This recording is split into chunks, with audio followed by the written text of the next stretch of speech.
चुनाव आयुक्त प्रसाद निशाना तेजस्वी ने कहा वोटर लिस्ट से जिनका नाम कटा है उनके नाम कटने के कारण नहीं बताए गए। तेजस्वी ने चुनाव आयोग को खुली आयोग करार दिया। क्या बिहार के समस्तीपुर में क्या बेटा? अपराधियों ने एक युवक की गोली मारकर की हत्या, आरोपियों की गिरफ्तारी क्या के हुआ? लिए छापेमारी कर रही पुलिस। महाराष्ट्र के पिंपरी चिंचवड मुंह दिखा दो नानू को, में वर्कआउट के दौरान एक नानू को मुंह दिखा दो। आने से मौत हो गई। सीसीटीवी में कैद हुई पूरी रोआ घटना। हिमाचल प्रदेश के कुल्लू में भारी बारिश के बाद में मलाना में डैम टूट गया। पानी के तेज बहाव में फुल रह गया। कई गाड़ियों और नानी जी को डांटो तो एक बार चलेंगे हम लोग उस रूम में नानी पर। टूट गया। हाँ? क्या हुआ? की मौत के बाद परिजनों ने कोहराम मचाया। पूरी घटना सीसीटीवी कैमरे में कैद।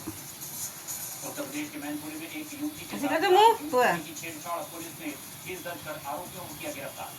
दांत दिखा दो दांत ऐसे छात्र को जमकर पीटा। मारपीट का वीडियो सोशल मीडिया पर वायरल। मलयालम फिल्म अभिनेता और